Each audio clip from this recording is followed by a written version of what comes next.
over 200 listings in our office right now. 204, I think, to be exact. Now, I left this next section in there. As you can see, it's dated 2010. It's the home buyer and seller survey they found. I went through it last night, actually yesterday, and the numbers have changed. So buyers use a wide variety of resources in searching for a home. 89% use a real estate agent. That's actually 98% now. 98% are use the internet, down up from 94%. So people are still using the internet. This is, again, these are 2010 numbers. The internet was just coming out at that point. I think, what's his name? His name that said he developed it. Anyways. 42% said it was 73%. Now 42% say they use yard signs. How many people have put yard signs when you take a listing? Okay, a couple of you. That's nothing wrong with that. I haven't put a yard sign in a yard in 10 years. Yeah. Yes. I put a yard sign, but I never put for sale, because I get renters out of it too that want to buy. Yeah. So I never put for sale, I just put my sign on the Okay. I don't do it on what the buyer costs. Well, I don't do it. Hey, you guys know I don't like buyers. Look at this, 65% print or newspaper ad, that's 40% now. 40% are using that. Now check this out, a whopping, at the time, 57% attend open houses. It's now at 68%. 68% of the people go to an open house. Can you risk alienating 68% of the people? Once again, the numbers show real estate agents that choose not to hold open houses are giving away business. Here's argument number 2. Open houses don't benefit agents, they satisfy the seller. Most real estate agents do consider an open house to be a chore. The signs were my chore. I hated that. I'd rather do dishes and vacuum than carry the signs. Agents use this as a marketing technique as an additional bonus when selling. Selling themselves in their marketing plan to seller in hopes of obtaining the listing. I always ask the seller, so what are your thoughts about an open house? And then I agree with them either way. Oh my God, I don't want to do open houses, I don't. Oh my God, I'm so glad you said that. I hate open houses, they don't work, blah, blah. Well, I want somebody to do open houses. Oh, I'm so glad you said you like open houses. We love them. We love to do them. So I'll go both ways on that one. So that's great, however, how will a seller perceive the real estate agent if they were showing all of this wonderful marketing that was to be completed, and the only thing the agent did was complete the 3 Ps. And I love this, and it's funny, I actually forgot about these 3 Ps until I went back into the material last week. Does anybody know what the 3 Ps are? Price? No. No? Put a sign in the front yard, put the listing on the MLS, and hit your knees and pray. Or, if you go down to LVR, you can buy the St. Christopher statue, and you got to bury it facing northwest, but north. No, it's got to face the front door upside down in house tag. Wow. Has anybody done that? Good. I love it. You guys, they sell it down at the LVR store. Okay? It is the craziest thing I've ever heard of. My son did it, and I had no idea. And we sold the house. She pulled it up. She goes, "This is what we sold it." Wow. You guys, I'm not saying it works or not, but you put an onion backwards, John's in the back, yeah! You guys, I know it's just, there's a lot of people who are, superstitious and, all that stuff, and God love you for doing it. I think it's great. If it works, hey, if it worked, go for it. Right? I just could not see myself digging up their front yard. They're based in Northtown with the butt facing east and That was not for me. yeah. I love it. That's not it. You need to wait till the middle of the night to do it. Yeah, do it in the middle of the night. I think you're digging up a grave. That's hilarious. You can write, you don't have to just listen to this. Most real estate agents fail to remember the one minor detail, that in order to obtain buyer and seller, they need to go back to the basics and find them. And I think we're researching that right now. As much technology and things that are going on today, we still need to go back to the basics. I asked Anna in an interview the other day, and she's like, well, what kind of technology do you have? You got to give leads. And I said, yeah, we don't really give leads. we teach you how to fish instead of fishing for you. I said, how many people do you have on your phone? She pulled it up, 1,200 people, 1,232 people on her phone. I'm like, there's your database right there. I said, what? Take out 200 of them, or 300, or 400 for whatever silly reason, and start touching them people 33 times a year. There's your business right there. You'll never have to buy a lead again if you do it that way. Go back to basics and find them. In order to build a successful real estate career, you need to keep your pipelines full. Build up your database and use your previous satisfied clients for referrals. Rate My Agent. Does anybody use a Rate My Agent? Yes. Couple guys, it's free for you guys. Rate My Agent. It'll take it. All you do is plug the information. They'll go out to your clients and say, "Can you give a referral or a testimonial for whoever the agent is? Whoever what your name is." And you can even have them send it and it'll migrate to your Google My Business page. Yes. I found in the past, if you want to get a testimonial, I used to send them a previous testimonial, because if somebody asks you for a testimonial, hey, can you give me a testimonial? Yeah, I don't know what to say. So I would send them one. Here's a sample of what somebody said. And then they can pick and choose whatever they want, because most people can't think about what they were fun. We got our nails done. We had lunch. We shopped. It was great. I mean, what do you come up with? So if you give them a little bit of information, that way they can make a better decision. A seller that was not told the whole truth about your marketing plan and trusted you with the property will be missing an opportunity. So how does a hosted open house benefit the agent? The answer is quite simple. Buyers, and more buyers. Fill that in. Is everybody on the same page? I am argument number 2. It should be on the back side. Right here. Right there. So probably right here. We started there. Yep. Number 2 should be right here. No, it's 10. Yeah, there it is right there. Pardon? Page 2. Page 2. Got it. The Okay. answer is quite simple. Yes. Buyers. Pardon? Buyers. Buyers. Buyers, and more buyers. What if you don't like buyers? They look for sellers. There you go. I like that. Buyers are liars. Absolutely. The benefits to the agent are endless. Let's discuss some of them now. Is everybody on the same page now? Yes. Number 1, buyers are everywhere at this very moment in Las Vegas. A buyer's market is possible, right? What are the amount of inventory? We got close to just almost 5 months, just under, we were like 4.68 months, so we're close to 5 months. Buyer's market is 7 months. We're getting there. Let's hope we don't, you guys. Number 2, buyers that are properly represented will turn into a major source of referrals. Say that. Buyers that are properly represented will turn into major source of referrals. Buyers that are properly represented will turn into a major source for referrals. And then also next to that, leading to future business. The most important thing that I see you guys as agents all the time, they get one deal, they spend every week more of their life on that one deal, and when it closes, they have nothing else to fall back on. Treat every day like you're at 0. Number 3, agents that are seen in the marketplace, and have a market presence are perceived to be the professionals. Agents that are seen in the marketplace and have a market presence are perceived to be professionals. Number 4, most buyers have another home to sell today, potentially representing the listing, right? That's the thing, you guys.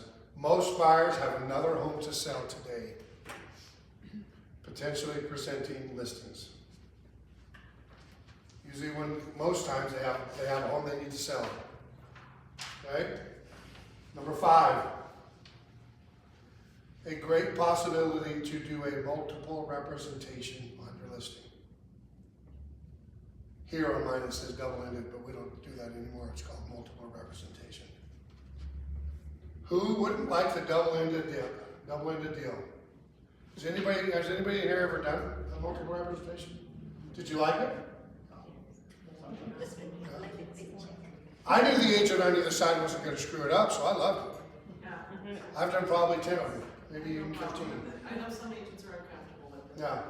And listen, it can be. If you are uncomfortable, don't do it. Right. But I think if you represent them the right way, and remember, I always say, you got your seller hat on, and you got your buyer hat. Don't just go one to the other. Treat it just like complete. Hey, when they take $250 on this, well, I don't know. Let's write it up and see. Right? Wink, wink. No, they take $275. That's not the way to do it. Okay, that's not the way to do it. So don't do that. Okay. What is number 5? I'm sorry. Number 5 is a great possibility to do a multiple representation. Okay. Thank you. Double end, you could call it. We don't call it double ending, we call it multiple representation now. Number 6, proper follow-up and continuous communication leads to future listings. The one thing that we do not do. Remember, so this year, last few months, we did one on sphere of influence, we did one on follow-up, and then we done on lead generation. And we know through follow-up, and actually did a follow-up, is we have the least amount of follow-up, and that's could be one of our biggest issues, is that I see a lot is we don't follow up with what we're supposed to be doing. And because everybody doesn't have a good follow-up system, and I showed you the one I did, that cheesy one that I got. It's this very simple, easy way, you just have to do it. I know there's apps for it now, there's Rochelle, what do you guys use, Follow-Up Boss? Yeah. Follow-Up Boss is an easier way of doing it now, and I heard it's very, very cool. So that might be a way if you don't want to do a different system. Follow-up boss. Boss, Follow-Up Boss. And it reminds you every day what to do, and who to call, and what's going on. Let's see. Number 7, present homeowners that need to list their home today are shopping to say, who is the professional real estate agent? Presenting homeowners that need to list their home today are shopping to see who the professional agents are. Right? That's why I say, guys, when the neighbors come over, you need to ask them, what house in the neighborhood do you live in? John? I gotta get a hat for that. Okay? Okay, there's multiple listings in the neighborhood. Call the agents, preview the homes before your open house. Yeah. When you tell the agent, you're gonna go preview them, tell them why, and say, it's okay if your seller's there, I'm just gonna run in real quick and see it, just in case you get a client that might be more interested in this home, okay? You want the seller there. Right. So when you go see the home and you preview it, you say, hey, you know, I'm doing this open house over here. You can be home during that time in case I have someone that shows up that might want to see your house instead. What you're doing there is you're basically, especially if they haven't done the open house on their house, you're showing how much you're working without marketing yourself to the client. Okay? So then if you do have one, you just call them up. This isn't against the rules. It's not against the rules because you're not soliciting service. You're trying to sell a home that's listed on your MLS. Okay? So, and it basically shows yourself out there. And the reason why, there's twofold. Because the communication and body language in this open house is key. How many people like to stand behind the island and say, here, sign in, let me know how you like it? Right? By the way, the kitchen's right there, so I know there's things. Yeah, okay? But what if you had knowledge of 4 or 5 homes in the neighborhood that were different from this one that you're ready to take them to if they show buying signs? Okay? So now instead of, hey, take a look, what's your name? Oh, hi Jeff. Instead, Are you working with an agent? now you want to walk the home with them. You want to ask them how they like things. You want to hear, it's like, oh my gosh, this backyard is just not that great. I do have one around the corner. Have you seen that one? The backyard's huge. It's the same floor plan, but the lot yard's bigger. Oh, really? That's a whole different interaction, right? Now you're the knowledgeable person about the homes in the neighborhood, and you're looking to help them, okay? But now you're sitting there talking like, hey, Jeff, do you want to go look at this other house? I mean, I can lock this door real quick, and we can run over there just so you can see it. Is that perfect? Yeah. Exactly. Lock that freaking door. If you're not there with somebody, just lock that door, put a little thing, be right back. Your job is to sell homes, not just that home. Every person that walks through that is a potential buyer, so set yourself up. Yeah, great, John. Yeah, I agree. That's why it's also good to do it with two people. I might have done We it. stay, the other one go. And then you guys split, figure out how you're gonna do the split. They wanna know who the market expert is in their neighborhood, and that's what you're gonna show them. Number 8, a great way to secure some inventory. You need inventory to advertise. That's number 8, great way to secure some inventory. You need inventory to advertise. Number 9, face-to-face prospecting, just like John said, you're talking to him right there. And then here's number 10, probably one of the most important, 30 to 45 payday. You're gonna get paid. Number 3, open houses are a security risk. We all know that. Buddy up with another agent. This is usually the number one excuse that agents use to not hold an open house. In order for you to hold the most unbelievable high-impact open house, you'll need to buddy up with another agent halfway, if not 3 or 4, depending on how big the house is. So that line right there is buddy up with another agent. Or a Guys- loan officer. Or loan officer, yep, or your escrow, title rep. So you're not doing anything on Saturdays, so you don't want to spend 12 hours. Absolutely nothing, right? Or John. Yeah, our job. Seems like our culture. The whole concept and point behind high impact open houses to be the neighborhood expert, just like we said, and that is neighborhood expert. You need, just like John said, you guys, you need to go to the neighborhood before your open house and know what you're doing. And on that, there's a sheet over there as well, and it talks about, this is how to hold the high impact one right here. It talks about some of the things you guys, it was over there as well. It's not in the package you're filling in right now, it's an exercise, so make sure you're looking at that. Because I see agents do it, okay, so I'm gonna do an open house. Oh, good, you plan it? Yeah, I'm gonna do it in about 30 minutes. I need to print a flyer, I'm on my way. No, that's not the way you do an open house. You plan ahead, make sure you're prepared. So the whole concept and point behind high impact open house is to be the neighborhood expert. I sold a lot of high rises back in the day, and I had a lot of investors from Australia that were buying them. I would go to each individual high rise, and I knew what was going on in the house, in the development. I knew, believe it or not, I knew when the flowers were being changed in the lobby. And I would say to my client, by the way, just so you know, every Tuesday morning the flowers are being changed. And the guy at the desk said, I've never had an agent ask me that. Hey, when are the flowers changed here? Wow, I don't know. So my point is, you guys, they knew that I was the expert. I knew what the HOA was, I knew what they could do, I knew what got rented, I knew all the numbers, what was going on. That's how I knew, they trusted that I know what I was talking about. And I said it with confidence. Under that line, the whole concept behind a high open house, the next line would be, when completed properly, there is no way an individual agent could set a high impact open house alone, therefore maximizing the fair security risk. Guys, team up with people. That's why we do these business meetings. That's why we do our culture events. I want you guys to meet each other. Hey, I'll watch your business while you're gone. You watch my business while I'm gone. That's the whole reason, guys, is let's make this a teamwork. Next slide. Open houses are best completed when you have the professional lineup presentation, get the assistance of your vendors, escrow, mortgage, home warranty reps. That's how you do it. So reach out to them, guys, see if they come for a few minutes. I think open houses are going to be really popular. I think they're going to blow up. I still believe the next year is going to be, I think it's going to be a great year. I think interest rates will definitely be coming down. Now, the next line. It is perfectly acceptable to have a guest registry. You guys have some type of guest registry? Yeah, you can bring your little cat. I know there's some apps for that, and they check the email right then, to see. And you guys, I know that there's a lot of times they want to give you a fake email or name or whatever. And guys, what I used to say was this. Listen, if you want to know what ultimately this house ends up selling for, just give me your phone number and I'll reach out to you and let you know what it ultimately sells for. Right? Now they're more inclined to give you their name and phone number, right? And if you have to, say, listen, I'm not going to bury you in phone calls and emails. If you want to know what the house ultimately sells for and when and how, leave me your name and phone number and I'll get back to you. I mean, at the end of the day, guys, I was never the type of person, I didn't care. Listen, you don't want to put your name down. The hell do I care? Put it down. Who gives a shit? right? I want to work with people who want to work with me. If you don't want to work with me, that's great. I don't need to sell all 35,000 homes, right? I still just want to do 12 to 25. So that was me.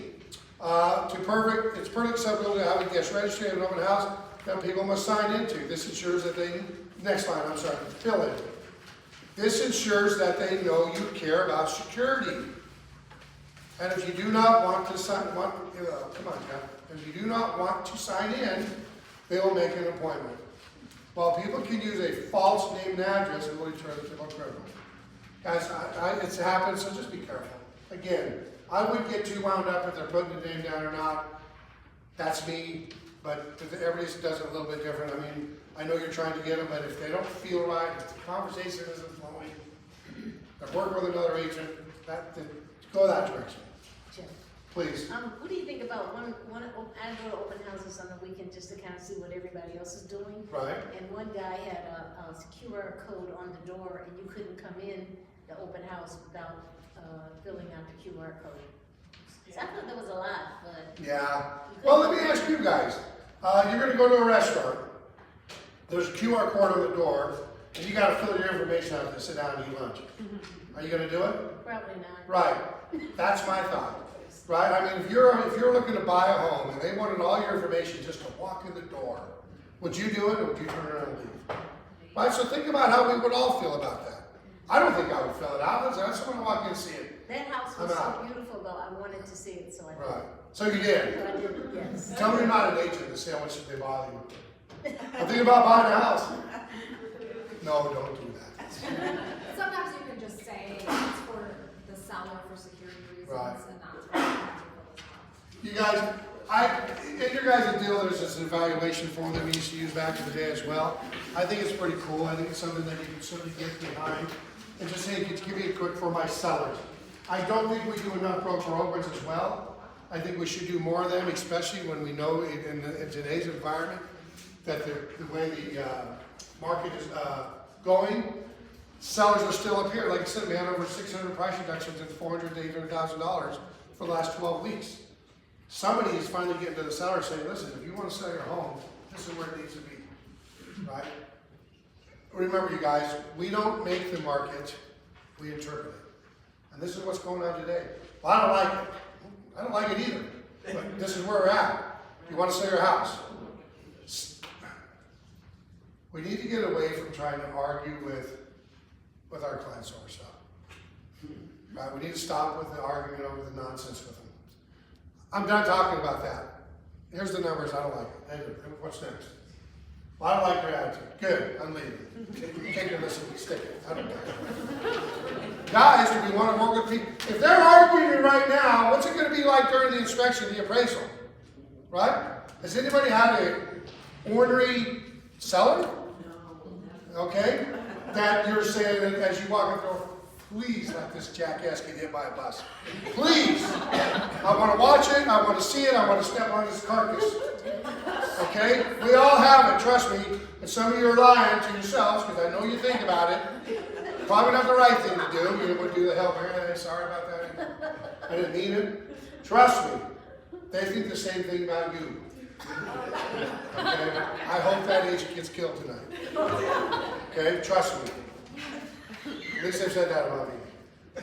Please. Not to change the topic, but what is the difference between an open house and a broker's open? Is it just the listing group? Broker open house is more when you're going to try to invite brokers. They just call it broker's open. But it's more for agents to come and evaluate the property for you. Oh, And that's why this form is I'm all important. about brokers opens, let's party. Yeah, there you go. But it's really, guys, when you're doing a broker's open, I think it's more for the agents to come and look at it, evaluate it for their prospective buyers. And they're the ones who are, because if I tell the seller, and we had it, Margaret, I said, it's your listing. We walked into this house, and from the front door, you could see a hallway, kitchen, there were 7 different kinds of flooring. And you're like, you didn't know what to do. And what did the lady say?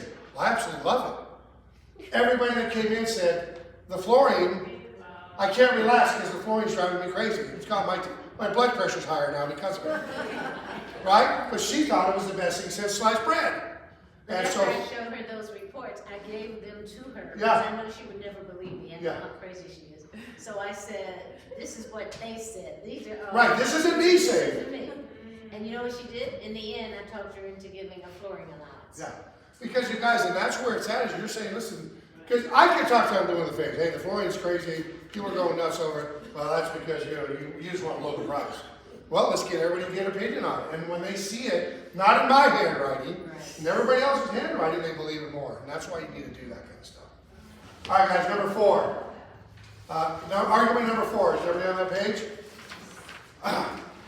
The number one challenge for real estate agents is being able to identify a good prospect. I will say this, you guys, a lot of you, and I say this very proudly, have a hell of a lot more patience than I do. You guys I've seen some of the people you guys have worked with, and you got it done, and you got the home closed and sold, and it was great. God, love you guys for your patience, because I'm going, screw you, I'm leaving, I hate your guts, and please get hit by a bus tonight. I can't stand you, I want to leave.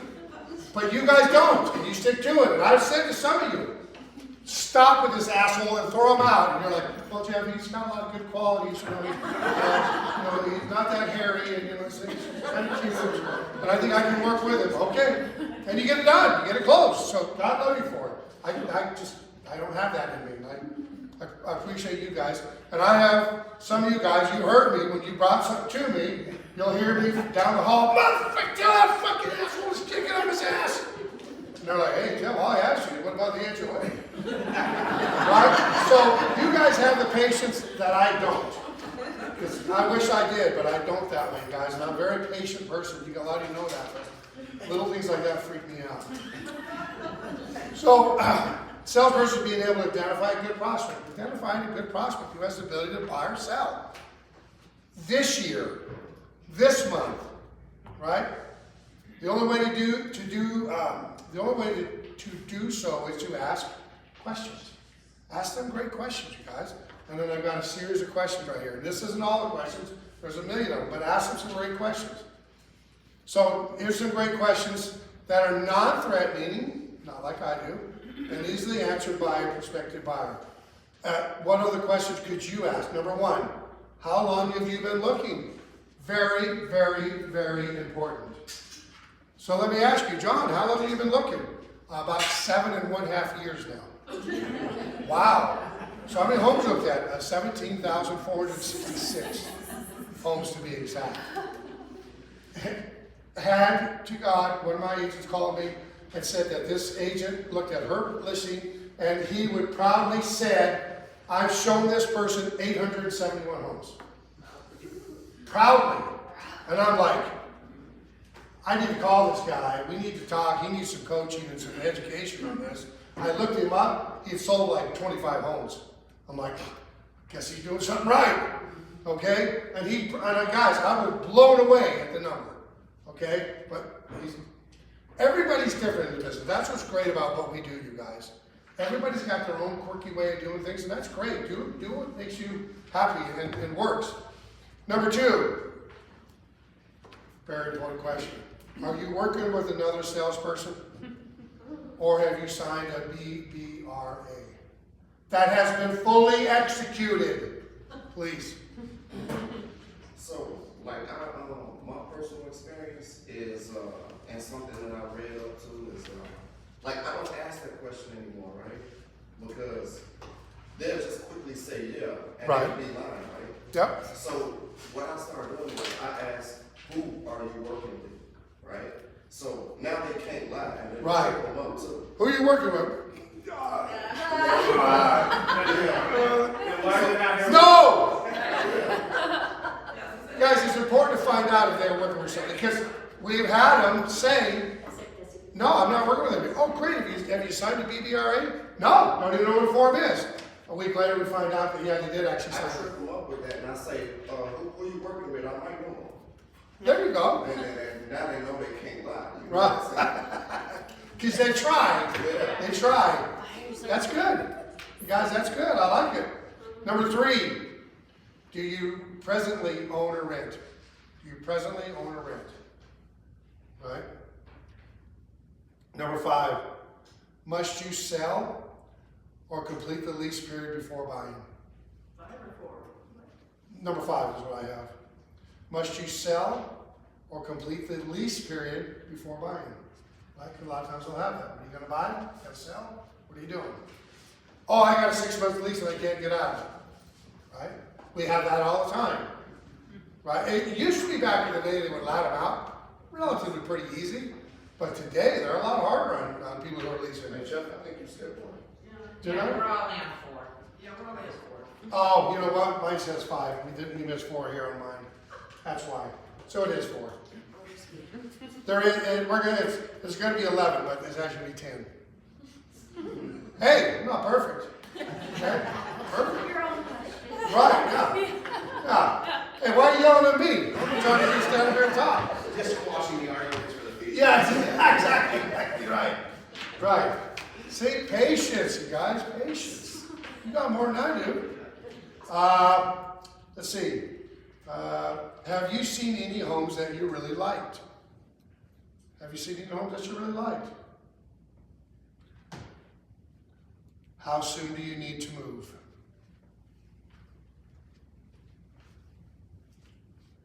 How much has your lender told you that you're pre-approved for? How much has your lender, John, told you that you're pre-approved for? Not pre-qualified, pre-approved.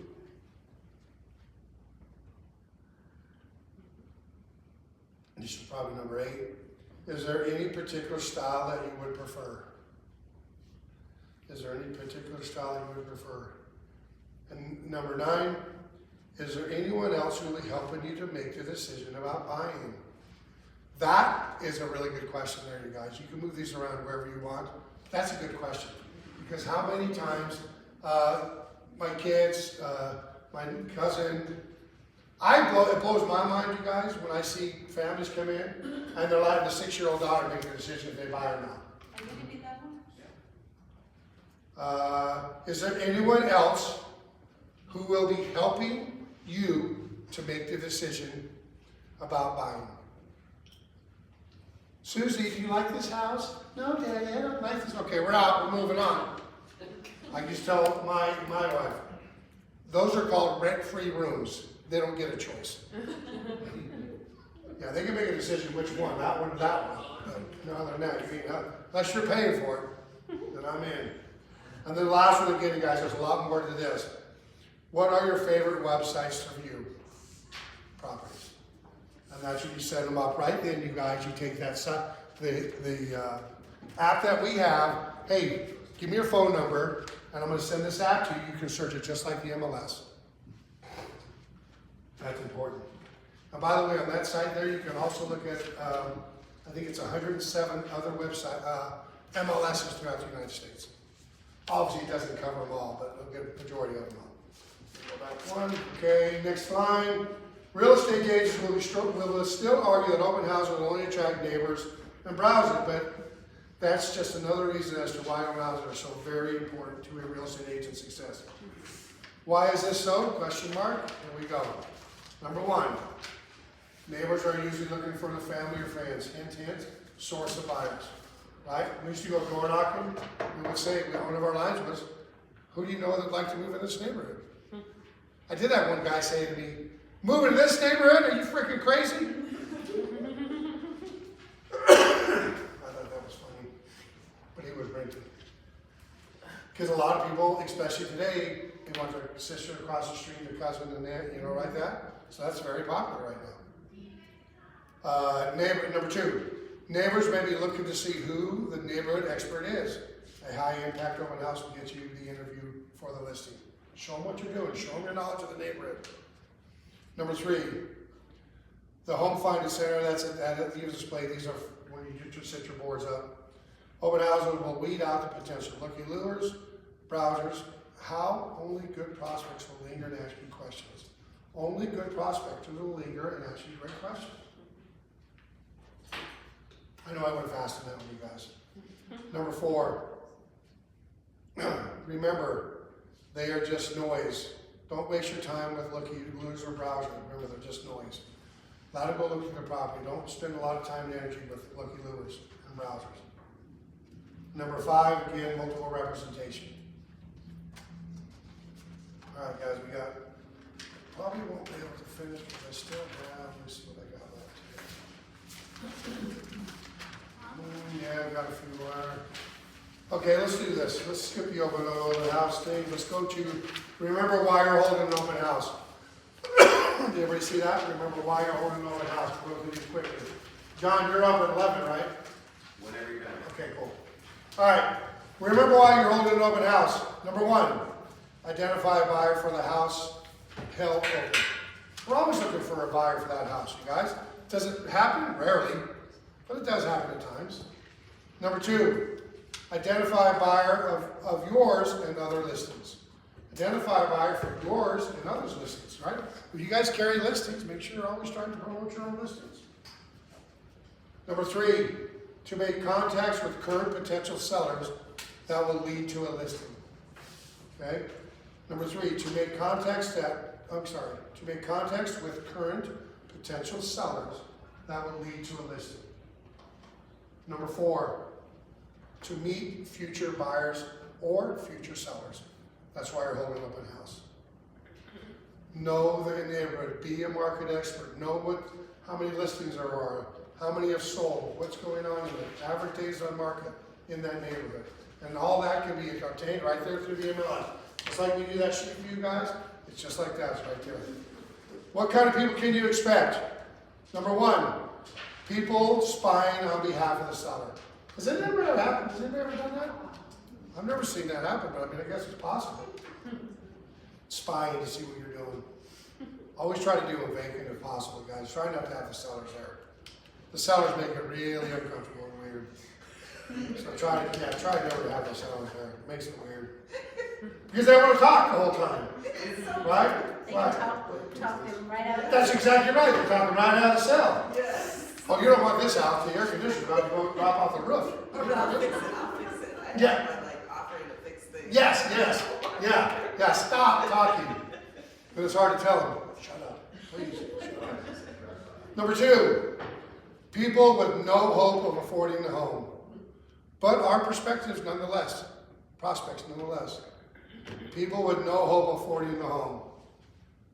I don't know. Are there a lot of people that go to an open house on a house they really can't afford? I mean, does that happen a lot, you guys think? I don't see it. Yeah. Great, that's why you want to get Some Yeah. people actually do. I mean, I guess, what do they call it, dream building? Right, we're dream They building? look for decorating ideas. Right, They'll tell you, I'm just here because I'm thinking about decorating, I want to see that. right. Yeah, what do you do? Yeah, what do you do? I mean, like you said, they're prospects nonetheless. Number 3, owners of the homes for sale, but rarely list with another agent checking out the competition. So if people that own other homes, they want to check the competition, right? If they see, just like John was saying, if they know that, hey, listen, this guy, hang on, Susie the agent hasn't done anything at my house, but this guy's telling me at my open house I'm going to bring people to your house to see it. That's powerful, you guys. And again, tread lightly. You're not trying to take the listing. I'm showing people that look at my house to think they might want your house. So that's legal to do. Number 4, people looking for decorating and landscaping ideas. Okay. That's more new homes, I think, than resales. I'm sure there's some really nice, big expensive homes that are doing that, but geez, a $1 million home now is like a $400,000 in a few years, which is crazy.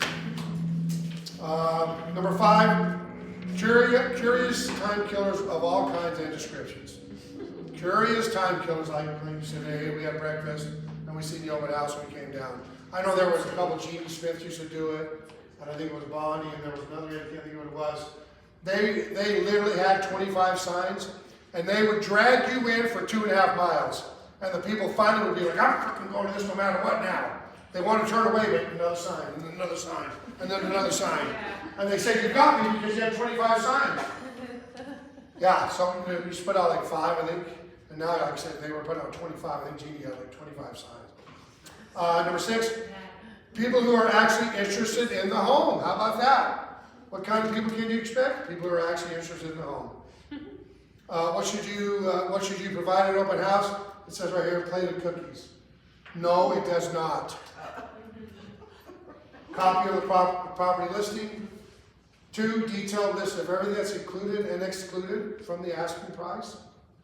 3, color images of the exterior and images of the features. You'd like the buyers to remember. Color images of the exterior and images of other features you would like buyers to remember. Number 4, list of any improvements that have been made, noting the year and the costs. And I think that's important, especially on a home. I was talking to an agent yesterday, and she said the agent who got $900,000, and the agent said, hey, where did you come up with comps for this house, and how'd you come up with it? And they're both kind of doing comps, and I just said, hey, just make sure you get, I said, the seller's going to improve it. She said, oh yeah, flooring and cabinet, all kinds of stuff.